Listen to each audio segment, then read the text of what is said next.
नमस्कार, मैं डॉक्टर रेखा RC online academy में आपका स्वागत करती हूँ। आज मैं आपको आदिकाल के समय की जो परिस्थितियाँ थी उनसे अवगत कराऊंगी।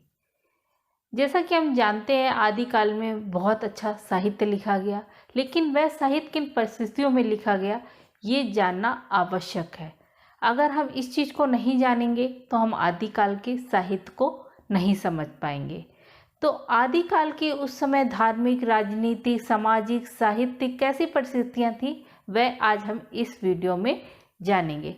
तो सबसे पहले हम आदिकाल की राजनीतिक परिस्थितियों को जानेंगे। राजनीतिक परिस्थिति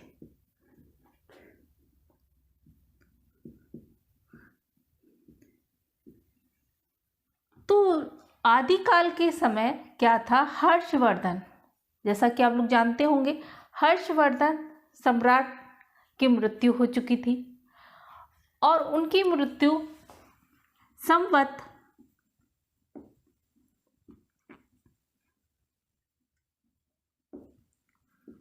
704 के समय हुई थी। तो मृत्यु के बाद जो बहुत सारे राजा थे उन्होंने अपने राज्य को स्वतंत्र घोषित कर दिया था। वह राजा सबसे पहले हम जानेंगे कौन थे। उनमें थे चंदेल, परमार, पहदार और चौहान। ये सब राजपूत राजा थे। इन्होंने उस समय क्या किया कि हर्षवर्धन की जब मृत्यु हुई तो अपने राज्य को स्वतंत्र स्थापित कर दिया, यानी स्वतंत्र घोषित कर दिया। और उस समय इन राजाओं की एक और कमी ये थी कि ये अपनी प्रतिष्ठा दिखाने के लिए युद्ध ऐसे ही किया करते थे। युद्ध मतलब ऐसे करने का मतलब अपनी शक्ति प्रदर्शन करते थे, युद्ध करते थे और शक्ति प्रदर्शन करते थे। ये दिखाते थे हमारा राज्य बहुत ही संपन्न है। और युद्ध का और भी कारण थे। ये कारण था कि राजकुमारी जो होती थी उस समय स्वयंवर होते थे, तो स्वयंवर में जो राजा आमंत्रित होते थे उसमें आपसी संघर्ष हो जाता था। उन आपसी संघर्षों के कारण आपस में युद्ध करते थे, मतलब राजकुमारियों के लिए युद्ध हुए हैं। उसके बाद जो भारत की उत्तर पश्चिम जो सीमा थी उस पे मुसलमानों ने खटखटाया, मतलब अंदर आने का प्रवेश किया। उस समय 10वीं शताब्दी में क्या था, महमूद गजनवी और मोहम्मद गौरी ने 12वीं शताब्दी में भारत पे मतलब आक्रमण इनके आक्रमण हुए तो जनता ऑलरेडी त्रस्त थी अपने ही राजाओं से, वो और ज़्यादा त्रस्त हो गई। उसी समय जो मध्य प्रदेश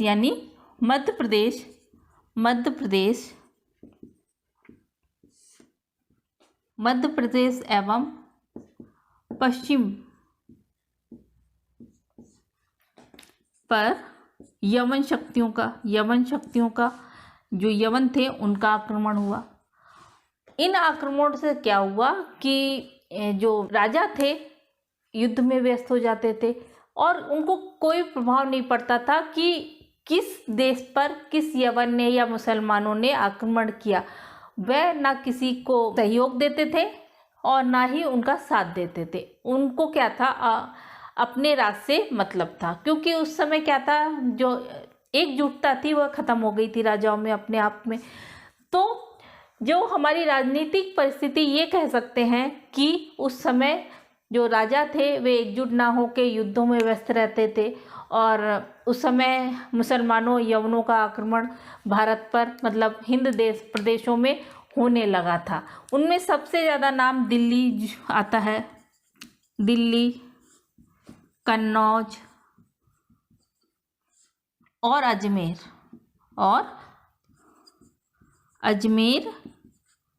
पर मुसलमान शासकों का आधिपत्य हो गया। तो जब क्या होता है ना, जो अपने ही देश में फूट है तो बाहरी आक्रमण होने लगते हैं। तो वही हुआ, मुसलमानों और यवनों ने आक्रमण किए, जिससे कि जो आपसी मित्रता थी और भी ज़्यादा कम हो गई, क्योंकि हर राजा ये सोचता था हमारे प्रदेश पे तो आक्रमण हुआ नहीं, हम क्यों सहयोग करें, उस पे आक्रमण हुआ है तो वही लड़ेगा। तो ये सब शक्ति हमारी राजनीतिक परिस्थितियाँ थी उस समय की। उसके बाद आता है धार्मिक परिस्थितियाँ। धार्मिक परिस्थितियाँ कहती थी, धार्मिक परिस्थितियाँ, धार्मिक परिस्थितियों में क्या था? धार्मिक परिस्थितियों में उस समय वैदिक पौराणिक धर्म के साथ साथ बौद्ध धर्म, यानी वैदिक और पौराणिक धर्म के साथ साथ बौद्ध धर्म का प्रादुर्भाव हुआ। बौद्ध धर्म के जो मानने वाले थे, उन्होंने भारत में बहुत ज़्यादा प्रचार प्रसार किया और अपनी उस समय की जो शिक्षाएं थी वह लागू की। उसके बाद क्या हुआ ना, बौद्ध धर्म के बाद हमारे देश में 3 संप्रदायों का और प्रादुर्भाव हुआ। 3 संप्रदाय, वह कौन थे? 3 संप्रदाय, ये इनका प्रभाव हम देखने को मिलता है। सबसे पहले उसमें आता है सिद्ध, ये पहला है सिद्ध संप्रदाय। उसके बाद है नाथ संप्रदाय, उसके बाद है जैन संप्रदाय। इन सब के बारे में हम ज़्यादा अभी नहीं बताएंगे, एक एक वीडियो बनाए जिसमें पूरा डिटेल में आपको जानकारी दूंगी इन संप्रदाय। सिद्ध संप्रदाय क्या था? इसकी उत्पत्ति ब्रजयान और सहजयान, सिद्ध संप्रदाय का जो विकास माना जाता है वह ब्रजयान और सहजयान के प्रभाव से माना जाता है। तो ये सिद्ध संप्रदाय, इसके अंतर्गत क्या आता है? सिद्ध संप्रदाय क्या था? बौद्ध धर्म की ही देन है, लेकिन सिद्ध संप्रदाय के जो प्रवर्तक थे या मानने वाले थे या अनुयायी थे, तो इस संप्रदाय में क्या था कि जादू टोना तंत्र मंत्र इस तरह के विचारधारा थी सिद्ध संप्रदाय में। इसकी जो अनुयायी थे, जो इसका अनुसरण करने वाले थे, वे कम पढ़े लिखे थे। पहले से ही जनता राजाओं से त्रस्त थी। वे अपने आप को सुरक्षित रखने के लिए या अपने को अच्छा करने के लिए इस संप्रदाय पे भरोसा करने लगे। इस संप्रदाय ने क्या किया, इन जो ये जनता इस प्रकार की थी उस पर अपना पूरा प्रादुर्भाव दिया। जादू टोना करने लगे, टोटके करने लगे और पूजा पाठ तंत्र मंत्र इन्होंने मतलब किया, जिससे उन जनता को ये लगा कि हाँ, कि ये संप्रदाय कुछ भी कर सकता है हमारे लिए। इस संप्रदाय में नारियों का शोषण भी हुआ है। तो इस संप्रदाय का जो प्रादुर्भाव है जनता पे अच्छा नहीं पड़ा। सिद्धों की संख्या 84 मानी जाती है। जो सिद्ध है उनकी संख्या 84 मानी जाती है। उनमें कौन से हैं? सरहप्पा,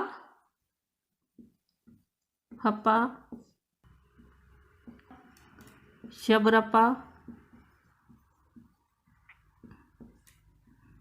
और नाथ संप्रदाय। अब नाथों के प्रवर्तक गोरखनाथ को माना गया है। नाथ ये बहुत अच्छा संप्रदाय था। इन्होंने क्या किया, वर्ण व्यवस्था का विरोध किया, ऊंच नीच का विरोध किया और इन्होंने बोला कि परमात्मा घट में वास करता है, अर्थात परमात्मा हृदय में वास करता है और हम हृदय में परमात्मा को वास करा सकते हैं। इन्होंने बाह्य आडंबर थे उसका विरोध किया और बहुत सारी अच्छी चीज़ों को इन्होंने, योग को मतलब धर्म माना, मतलब योग में ही सब कुछ बसता है ऐसा माना। उसके बाद आता है जैन संप्रदाय। जैन संप्रदाय का सबसे ज़्यादा प्रभाव गुजरात और काठियावाड़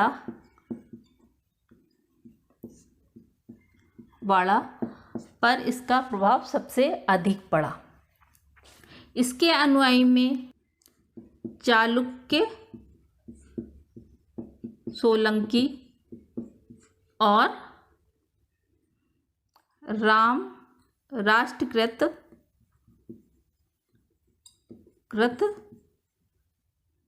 नरेश थे, मतलब ये इनके अनुयायी थे। जैन धर्म संप्रदाय ने बाहरी आडंबरों का विरोध किया और ब्राह्मण और शूद्र दोनों को ही मुक्ति पाने का अधिकार है ऐसा बताया। इसमें जो जैन कवि थे उनमें सबसे पहला नाम स्वयंभू और उसके बाद पुष्प दंत और उसके बाद हरिभद्र सूरी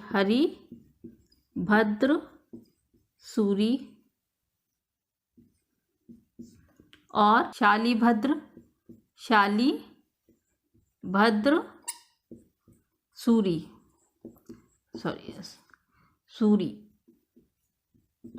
का आता है। तो हम ये कह सकते हैं आदिकाल में धार्मिक परिस्थितियां जो थी वह दूषित थी, क्योंकि उस समय बाहरी आडंबरों और बहुत सारे जो सिद्ध संप्रदाय वगैरह थे, इन्होंने आम जनता थी उस पर अपना प्रादुर्भाव किया और उसको मतलब प्रभावित किया। जादू टोने का समय वही आदिकाल का ही था। तो इस तरह धार्मिक परिस्थितियां थी। उसके बाद आता है सामाजिक परिस्थितियां। तो अब हम सामाजिक परिस्थितियों को जानेंगे।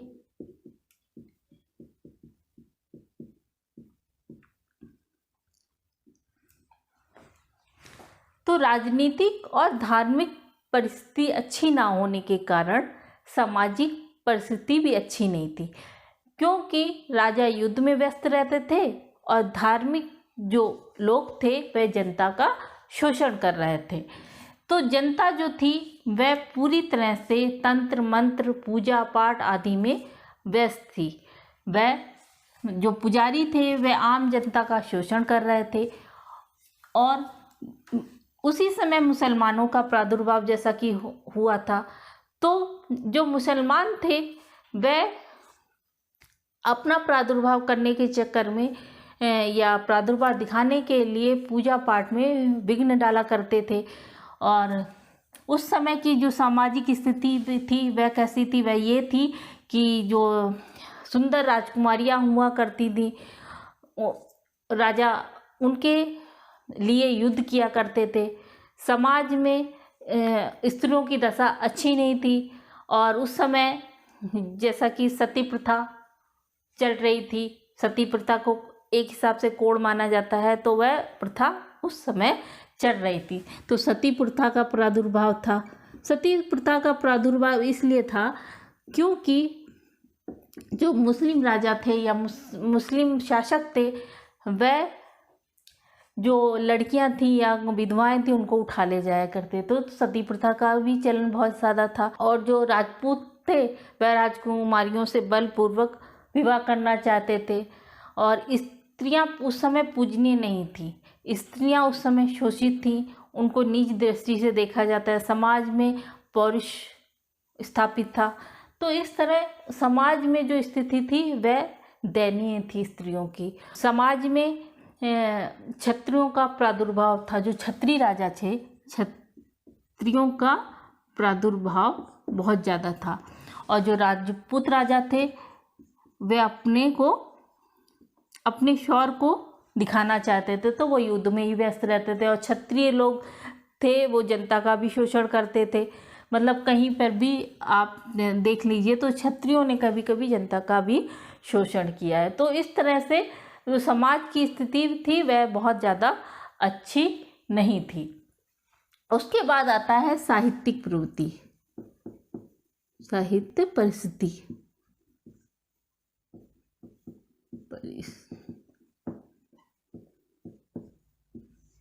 साहित्य परिस्थिति कहती थी उस समय साहित्य तो लिखा गया, किंतु साहित्य जो लिखा गया था वह मतलब राजाओं के व्याख्यान उसमें हुए हैं। राजाओं के व्याख्यान मतलब उस समय राजस्थानी अपभ्रंश की भाषा का प्रयोग किया गया और ब्रज अपभ्रंश भाषा का प्रयोग किया गया। चारण जाति थी और जो जाट जाति थी वह राजाओं की स्तुति में ही गान गाया करते थे, उनको समाज से कुछ लेना देना नहीं था। तो साहित्य जितना भी लिखा गया है वह राजाओं पे और लिखा गया है। जो श्रृंगार रस की कविताएं या शौर्य कविताएं हैं वह लिखी गई थी उस समय। चारण और जाट जो थे राजा के दरबारी कवि माने जाते थे, तो वे राजा की स्तुति ही गाया करते थे, उनको आम जनता से लेना देना नहीं था। तो इस तरह से जो साहित्य था लिखा तो गया परंतु वह सच्चाई से बहुत दूर मतलब था। तो रासो जो साहित्य था इसी समय लिखा गया, रासो साहित्य इसी समय लिखा गया था। तो जो अपभ्रंश भाषा थी वह उस समय धर्म की भाषा कहलाने लगी थी और जो गुजराती साहित्य था वह इस समय लिखा गया, मतलब गुजराती साहित्य जिसमें राजस्थानी और ब्रज भाषा का मिला जुला समावेश था वह इस समय लिखा गया। जैनी कवि जो थे उन्होंने बहुत सारा जैनी साहित्य लिखा, जिसमें जैसे जो कवि थे पुष्प दंत और शंभु धनपाल, ये जैन कवि थे, इन्होंने जैन साहित्य लिखा। उसके बाद आता है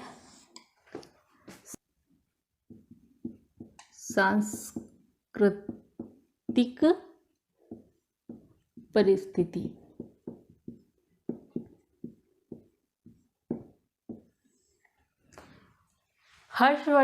सम्राट हर्षवर्धन की मृत्यु के बाद जैसा कि मैंने बताई है कि राजा जो थे अपने को स्वतंत्र घोषित कर चुके थे और राज्य कई राज्यों में मतलब जो राष्ट्र था वो कई राज्यों में छोटे छोटे राज्यों में बट गया था, मुसलमानों का प्रादुर्भाव हो गया था।